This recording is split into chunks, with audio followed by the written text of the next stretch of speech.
Good evening, everyone. I am Puchilu Balu. Welcome to the JNN News. And now, here are the main points.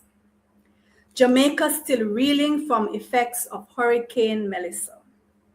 Local journalists call on authorities to rally up some John Crows for the restoration cause.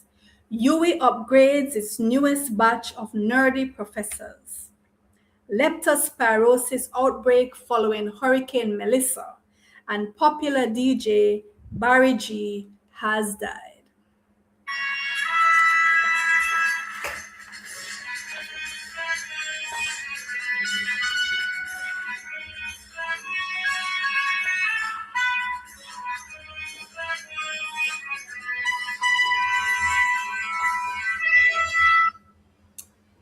And now we begin the news with some sobering details about Hurricane Melissa as the nation continues to reel from its impact. The strongest Atlantic hurricane on record to make landfall and tied in intensity with the 1935 Labor Day hurricane, Hurricane Melissa was a Category 5 superstorm, packing winds of over 185 miles per hour, up to 17 inches of rain, and storm surges of up to 12 meters or 39 feet in some areas. The Bullbucker and Duppy Conqueror storm made landfall in southwest Jamaica on Tuesday, October 28, with a pressure of 892 millibars and sustained winds that could lick you for six.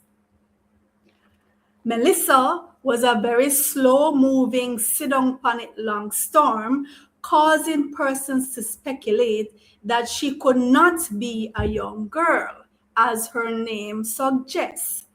Melissa decided that she was not going to come quick, and everybody knows that young girl come quick and big woman take long.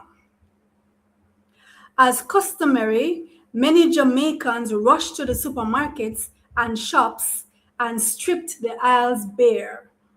There was not a bread, bun, or bulla in sight, or even some cream crackers. The one lucky thing was that Melissa hit right after payday, and so most people were able to draw their rent money and divert the funds from their JPS, NWC, and phone bills to stock up for the hurricane.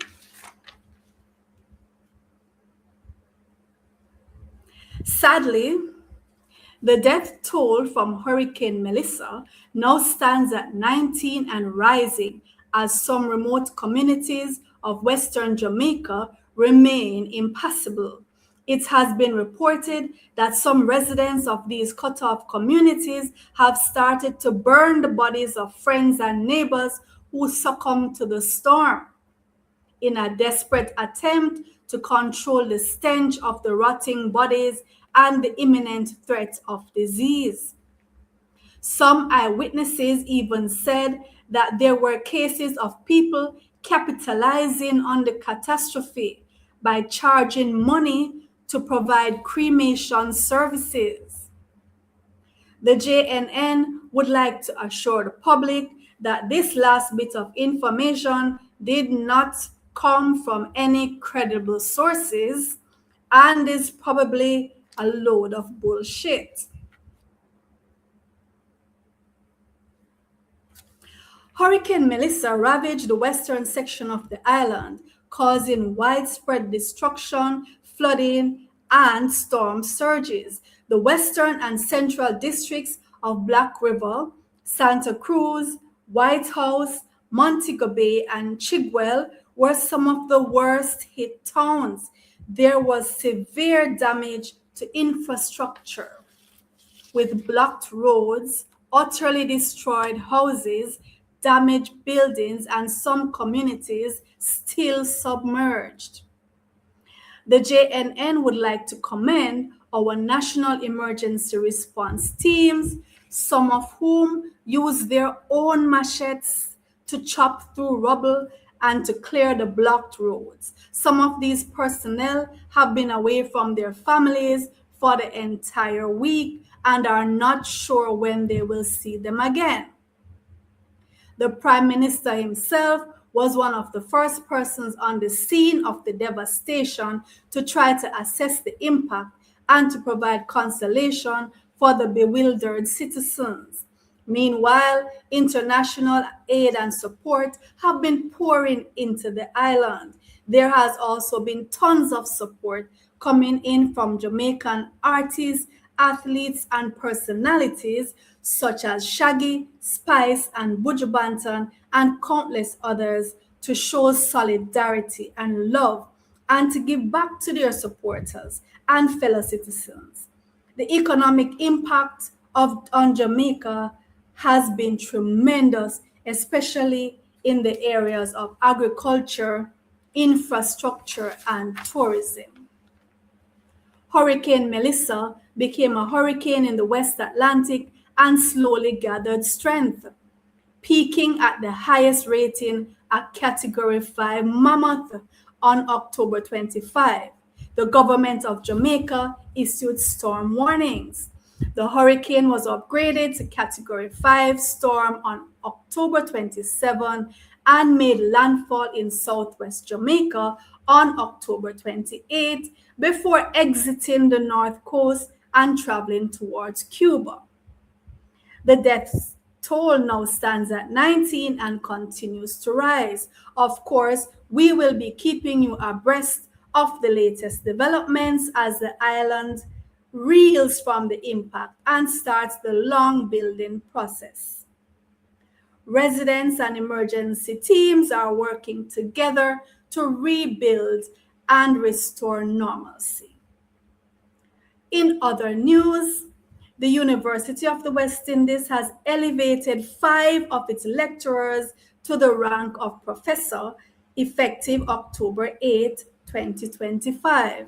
The nerdy bunch includes Angela Allain, professor of genomic plant pathology, Mahalia Jackman, professor of economics and inclusive development, Andre Horton, professor of applied macroeconomics, Arvind Singh, professor of intelligent energy systems and sustainability, and Sidam Rao Gunakala, professor of mathematics.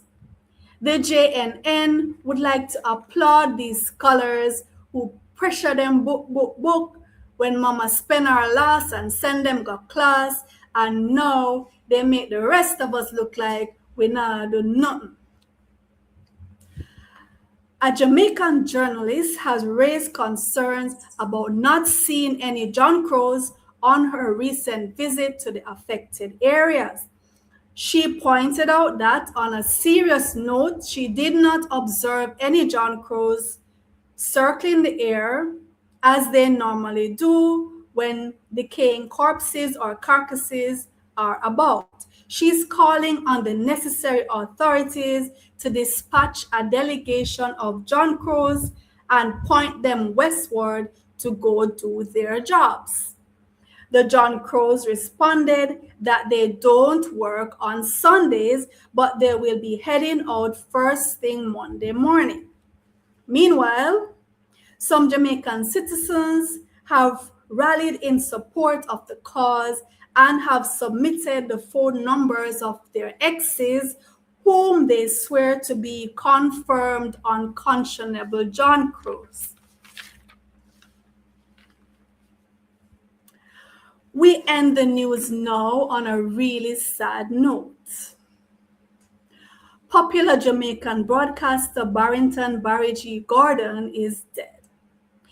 Barry G. died on October 29 at the tender age of 70 due to complications of pneumonia.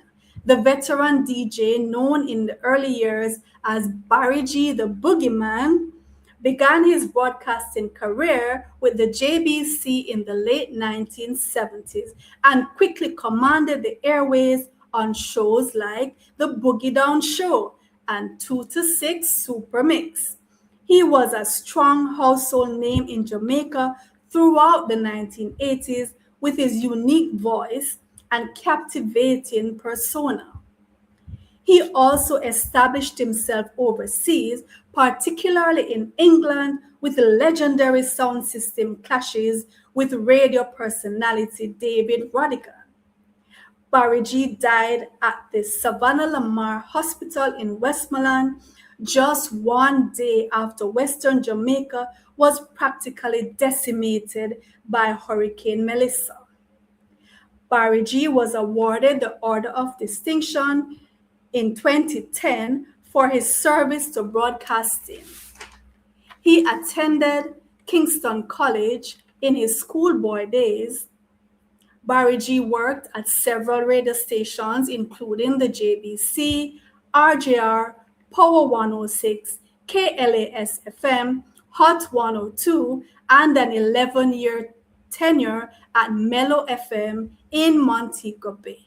Barry G, we salute you. What good. I only have one issue with your Barry G, just one bone for pick with your Barry. Listen to me now. The reason why I'm never really, well, we check for you up to about 80%.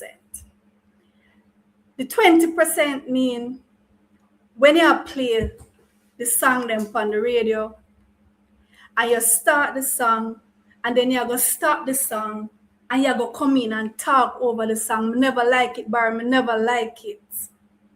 If you're going to play the shy lights, you have to play the old shy lights. If you're going to play the stylistic, you have to play the old stylistics. Barry, I never like, or you just start the song them and you stop the song in the middle and you go talk.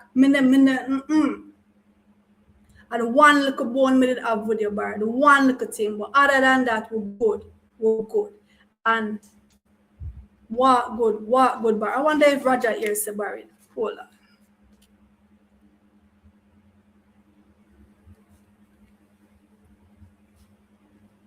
Roger, you did hear say Barry dead? Barry G. Me just read the news, man, in dead. Boy, Barry gone now, me glad star me, it's sad. Yeah, man. Roger, how me fi know that? How me fi know the man business? Me no know them say no more now. Yeah, man, alright. You take out the chicken out of the fridge? Roger, me tell you this morning before me left, take out the chicken out of the fridge. Then the chicken have to thaw out, or me go cook it when me come.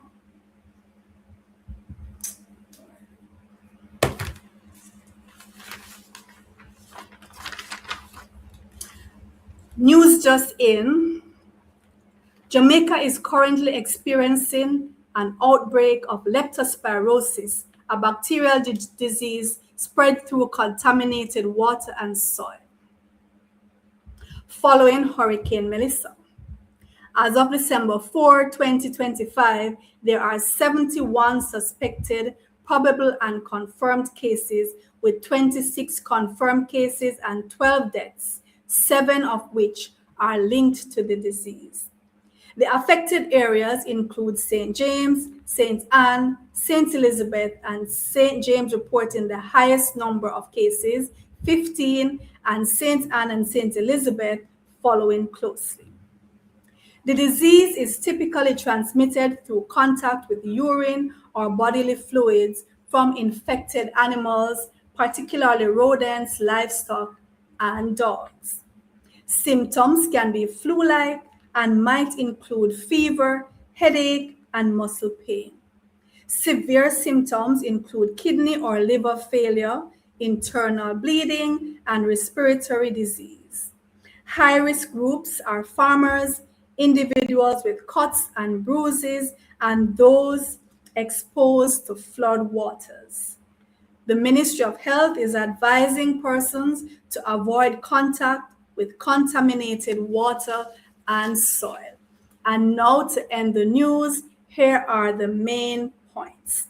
Jamaica still reeling from effects of Hurricane Melissa. Local journalists call on authorities to round up John Crows for the restoration cause.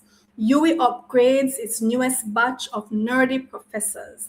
Leptospirosis outbreak following Hurricane Melissa, and popular DJ Barry G has died. Thank you for tuning in. I am Puchilu Badu, and remember, if it not go so, it nearly go so.